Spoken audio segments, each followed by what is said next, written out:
a really good seminar, Dennis Barrett, on collecting silver and stuff. And he's got his new book here. I bought his book. Get the old book? That was the old one. Yeah, it was a great book. I learned a lot. So if you want a book, see Dennis after things over. And I'm sure he'll answer any questions that we might have. Well, thanks for showing up so early. Good job. Thank you. Great. Okay, we're done. Thanks,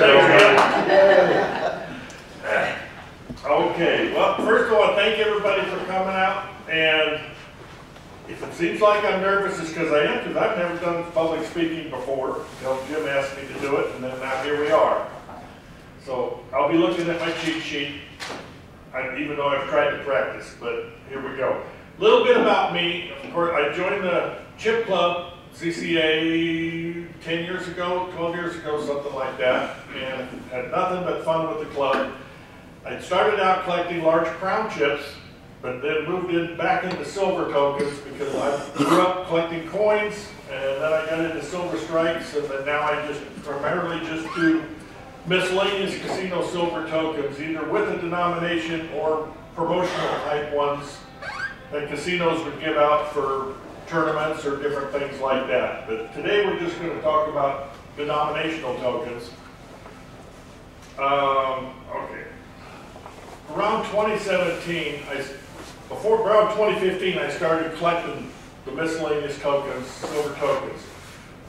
Between then and around 2017, there just wasn't any real concrete books or places to go that just dealt with specifically what I liked. So around that time, I decided it's time to compile all the information, my little notes here and there, from websites or different places like Dan's website, compile everything together, write a book, which it took me from 17 to 19 to do. The first edition sold out rather quickly, which kind of surprised me in a way, that there was that much interest in what I liked. So they sold out, I was fine with that. And then when Jim asked me if I would do this, he says, well, if you're going to do that, you should have more books. And I said, well, bring books. And I said, well, I don't have any. So that's when he said I should redo it. So I did another revised edition. The first edition had 992 color photographs in it with information on each token. This one has 1,134 photos with information on the token. So a lot more information, and it's, well, I'm prejudiced, I guess. It's a good book. So let's get started anyhow. What I do is, you'll see the country of Aruba. The pointer doesn't work on this TV, otherwise I would be pointing, but it evaporates for some reason. You've got the Palace Casino, that's where it's from. And then I weigh and I test everything that goes into my collection or that's in the book. So I know how much it weighs, and I know for sure that it's made of either sterling silver, 999 silver, or gold, depending on. So then I'll put, if it's reeded or smooth ribbed or part because there are differences, and some of them they're coin-aligned versus metal-aligned. Coin-aligned being like a quarter is, one side's upside down from another. This is what I get when I go and I test them at my local coin shop. They let me in the back to test things. This is what I want to see is the 999. So I know that it's pure silver, or it'll be 925 if it's sterling silver. This is a silver strike, happens to be one of my favorite ones, but we're not talking about silver strikes today. It's a whole different area, and there's lots of information available out there on silver strikes. But this is the old 200 from the Palms. There were chips made with silver cedrics. Not many, there's only 7 or 8 of them. But this is 3 of them right here. And you've got, start with Caesar's Palace over here. You've got Frank Sinatra.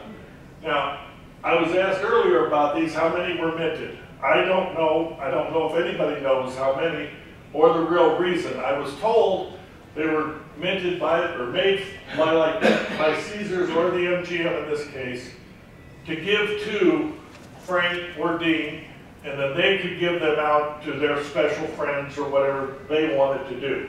True or not, I don't know. Oh, so let's go back here. So you've got the Caesars, that had, and now we come over here to the MGM. Now this one here, they're both the same, but this one you can see down here, it's almost like, I considered an error, where the insert went in at just a different angle. You can see where the lettering is cut off down here, and when the insert went in, you can see across here where it kind of blurred it up a little bit. If somebody was trying to get the silver out of it to melt it, they would just have to break it, it'd be easy. So that's why I don't think that is how that happened. But anyhow, so there were silver chips made, or chips with silver inserts. They're not often seen, but they're available if you look. There's a couple different ones on eBay right now. Now this isn't a denominational token. This is just, I don't know why Wilbur Clark's El Rancho came out with this one, but you can see by the phone number, call 1300. This is from around 1944 era. If you look on the rim, there's sterling is stamped in there. The sterling, if these are on eBay, you can find them once in a while. Most of them, this is worn off. The sterling is not very, was not very stamped deeply, and normally the S is for sure always missing. Anyhow, so this is just my oldest one. There might be older ones out there, but I don't know about them. We got different weights on the silver tokens over the years. You've got the little $2 token from Canada that weighs 1/2 ounce. But then you've got the larger one here from New Jersey, 1989. That's 1.5 ounces, so it's 3 times the size. There's a few different, you've got the Sands MGM in Las Vegas. They also made the 1.5 ounce, $25 face values. And if anybody has any questions, just stop me and we'll see if we can. Now this one here on the Holiday, it's kind of blackened over there. That's just the way it scanned in the scanner, but really that's proof-like. It's really a mirror finish on that. I'm assuming it was 2 different orders that were given over the year. You've got the one with a really proof-like, and this one's a complete matte finish on both sides. They're identical other than the finish on them. Okay. Now, this one just happens to be one of them. I did this one that shows the date. Not all tokens have dates on them. You can check with Nevada Gaming. You can see when they were approved, and then shortly thereafter they would have been given to the casino for distribution or use. If they had this, like this at $25, they probably had a slot machine that took them. You got to figure back then, silver was only $3 or $4 an ounce, so even if you walked out of the casino with them, the casino was way ahead. Just like if you walk out with a $25 chip, didn't cost the casino that to make. They don't all say if they're a pure whatever precious metal. This one says 1 ounce fine silver. A lot, it wasn't required that they say what precious metal they're made out of, if at all. So some casinos didn't mind if it was on there. Now, did the casino design it, or did they let the mint help design it and then put it on there? Again, another question we don't really know the answer to. A long time, 87, so anybody that would have ordered this or the mint, they're long gone. Again, sticking with the Aladdin came out with 3 different $100 tokens. They came out with, it's the monkey, a goat, and then the horse. The monkey and the goat design each had 500 made, is where the horse had 300 minted. The OC down there is Osborne coinage, that's the mint. These tokens, you didn't go in a machine, you bought them at the cage. They came in a little plastic case already ready to go. There's only one known that's coin aligned, and a lot of people may remember Don Lourdes. And I got this one coin aligned from him. Actually, I got quite a few tokens from Don before he retired, and I don't know where he's at. Oregon, the last I knew. So sometimes, I would assume this was an accident, that the die flipped, or maybe somebody at the mint wanted to just make something different. Yeah, limited edition coins like this, since you say that you buy them at the cage. In this case, yes. Would they sell it at face value? Yes. Yeah, face value. And nowadays you can normally get these on eBay for 130, 150. They used to be around 200 bucks when they first came out. Just like brand new chips, same idea. And of course they, you know, it's all the Asian theme on them, the year of. Because I'm a coin collector also, I like varieties of things, which really is a good and a bad thing. You end up buying, like I did, 2 tokens here. This happens to be Bally's, came out in 1988. Here's the correct version of it, but there's also a rotated version, which I show right here, which I do have in my collection. I like to have pictures almost more than I like to own the token, so that I know it actually exists. So if somebody were to, hey, do you have, or whatever, I could ask somebody, yeah, I do, or if I don't, do you have it? They'll say yes, and then I've got 3 or 4 questions I always ask. Can I get a picture front and back? Is it coin aligned? What is it, reeded or smooth rim? And if you have a scale, can you weigh it for me? Then I've got the information, so at least in my database I've got it, or I can add it to certain areas like where you saw in the beginning there, then I'll know if it's coin aligned. I can add it like we had in that Aruba original token. Here's another little variety difference. You've got the Buffalo Bills and jeans. The left and the right are the perfect token, but there's also, it's got a die crack. So somewhere along in the production method, the die obviously cracked. They kept stamping them out. How many, I don't know, how many have the die crack versus don't. But it's a variety, so it's kind of fun to look for that stuff as well. And I've got a few different tokens that have that issue. Some of them have 3 or 4 die cracks where the die was probably close to shattering in production. Here's another variance here. This one would be a die clash. Die clash is when they're producing them and the 2 dies are stamping together. There's supposed to be a planchette in between, which would give you the obverse and reverse designs. If somebody, whoever's putting in that planchette or the machining isn't slipping that planchette in there, then the dies still come together, and this design ends up on the front and the back design ends up on it. And if you follow these angles like this, you'll see it's the same angle as this roof line right here. So that's where, at some point, when this was being produced, they clashed together. You've got this right underneath the ER, and that's the bull's horn right there. Just the reverse of that. So that's where the design got transferred, basically. Can I ask a question? Yeah. Does that make a difference in the value? For someone like me, I would generally pay a little more for an error. I consider it an error. Okay.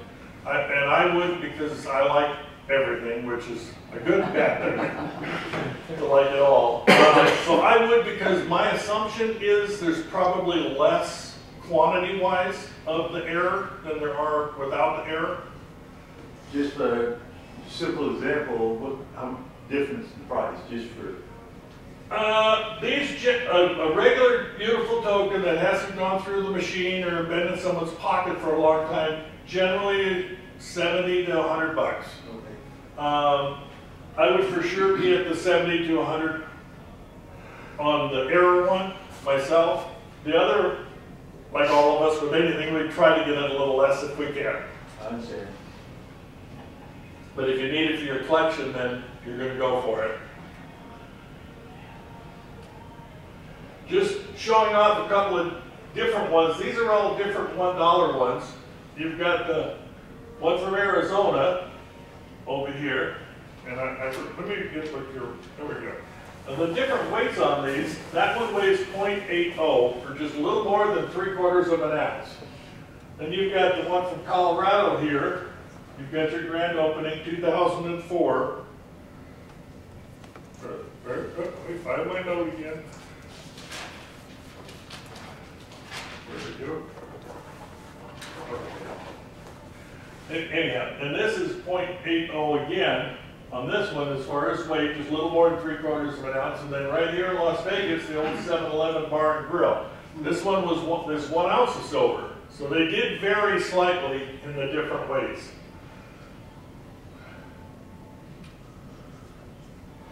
Now we go to the Bonanza here as an example. If you look at on the rim, it's 999 FS refined silver.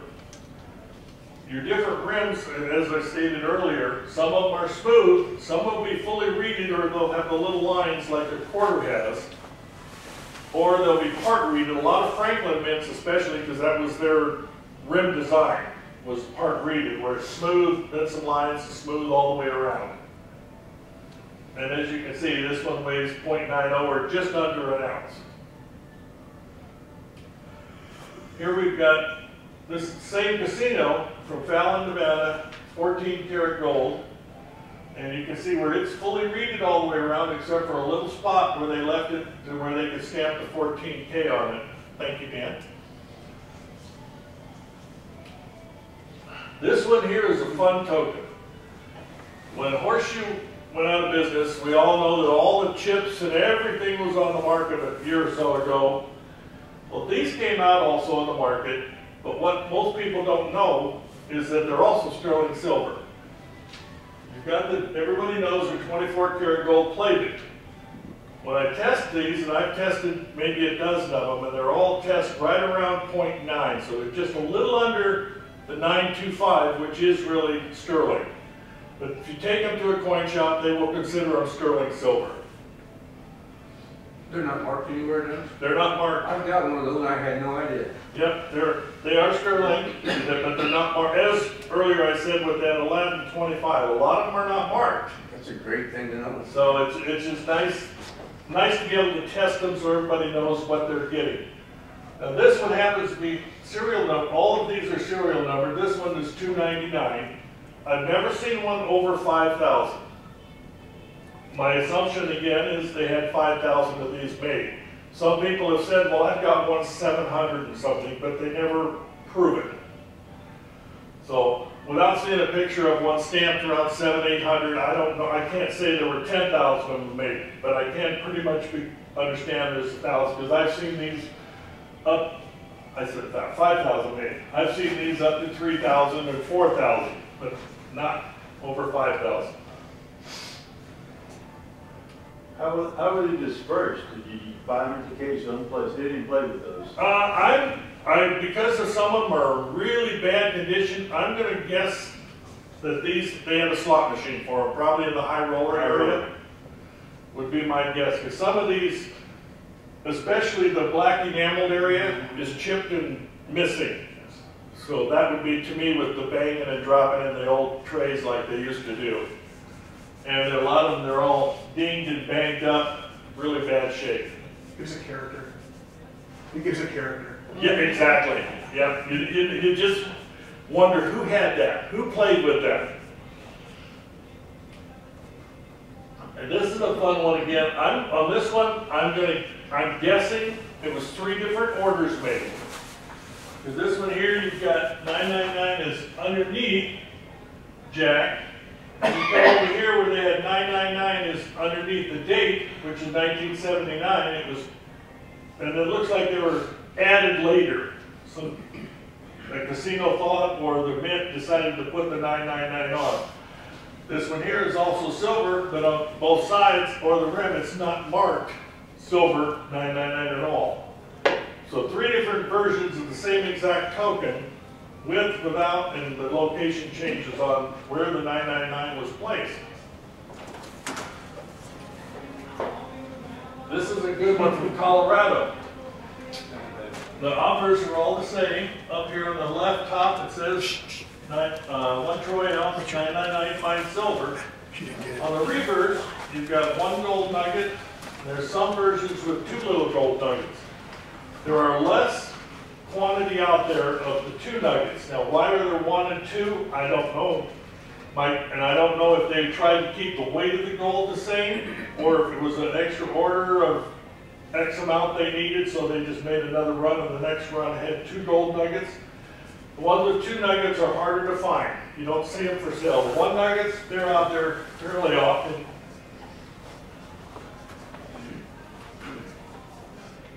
Here's just for fun, here's 3 different $5 tokens. You've got, and I think it's wrong, or pronounced Conta Vista, it's a California $5 token. It says sterling on the rim, so you wouldn't know it unless you were looking at the outer rim of that one. It's got a smooth rim also. Then you come here to this 20th century $5, or 20th anniversary. That actually came in a set of a $1, a $5, and a $25 that were in a nice little presentation box. Then you come over to this El Cortez $5 token.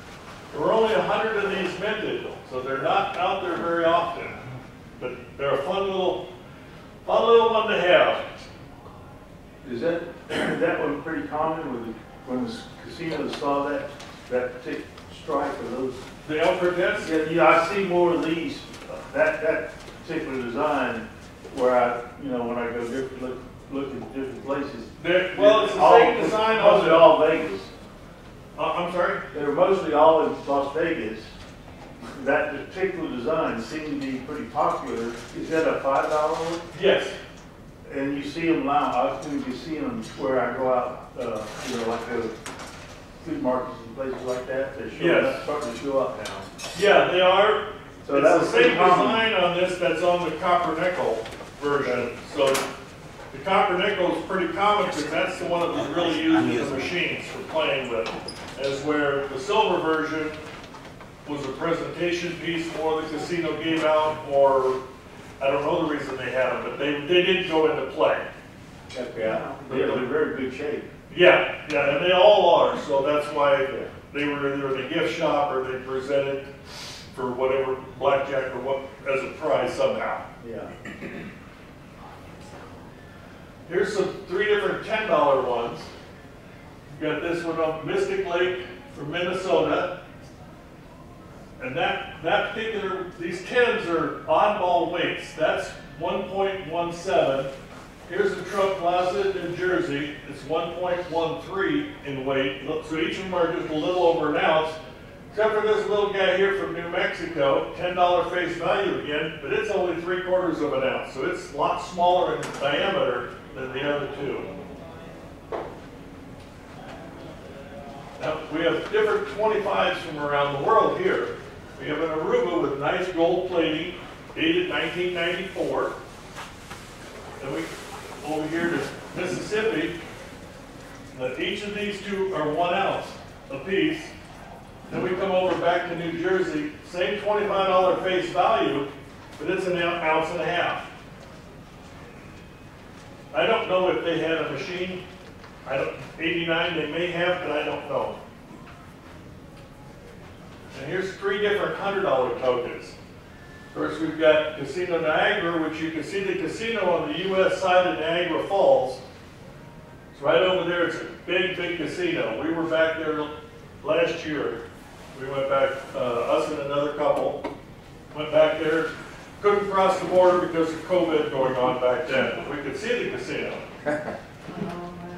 And that one weighs actually just under 1.25 ounces. As where these 2 in the U.S., these are 0.8 and 0.79 in weight. This one from Iowa and this one from Florida. So these tokens are all over the world. Over here in the display case, actually, if you're more than welcome when we're done here to take a look. There's 22 different states or countries that I've gotten silver from, either silver or sterling silver. So you're welcome to have a look at all that. Here's a plaque. It's the only plaque I know of. I'm sure there might be others out there. And this one's from the Europa Casino in Latvia. Latvia. Okay, thank you. Latvia. Okay. Anyhow, down here you can see it says Sterling 925, has a serial number on it. So we can assume they had at least 100 of these made. This one's number 92. And that weighs 1.5 ounces. This is a fun little token here from the Lady Luck. There's a lot of loose ones out there like this. They all have a serial number on them. And I've never seen one over 1,000, serial numbered over 1,000. So I'm going to guesstimate that there were 1,000 made. There's a little notch in it. I've never seen them with a ribbon on them, but I'm, again, assuming they were made so you could have a ribbon, wear it around your neck, be proud that you went to the Lady Luck and won it or played for it, however you received them. It's the first casino that consecutively had tournaments where they gave out tokens that I know of. This is 1985. This was from a blackjack tournament. We come down here, and here we have it again. That one was in April. Same token, but in July. Same token again in November. And here it is again in December. So they had plenty of them made to where they could just keep giving them out. And that's it. Anybody have any questions?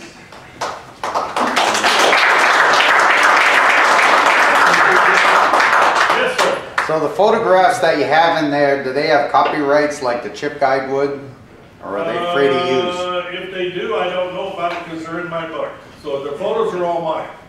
I made them off of my own tokens. No. I don't know if I've given the photos, all of them, to the chip guy. That I don't know. Right. But they are my photos. This was a great seminar. Great seminar. Even if you don't collect silver tokens, there's a lot of knowledge there. I learned something on that horseshoe. I think I've had 2 or 3 of them. They're kind of in my junk still.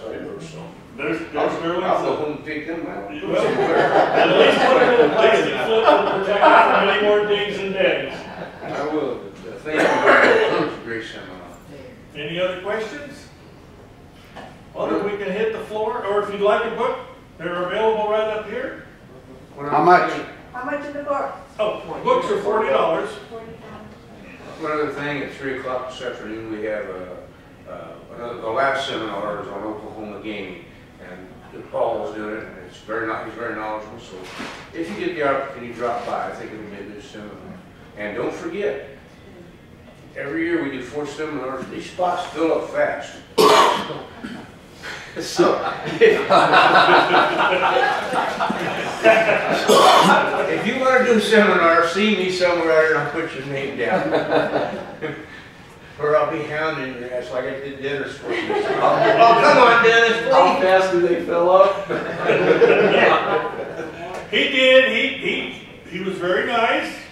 And I back and forth with him and back and forth with Charles because I've never done any of this stuff before. So I had a million questions, and I'm sure they're both going, "Oh my God, you again?" Yeah, not at all. You did a great job. Very, very knowledgeable. Really, I really enjoyed it. I think everybody else did. Yeah.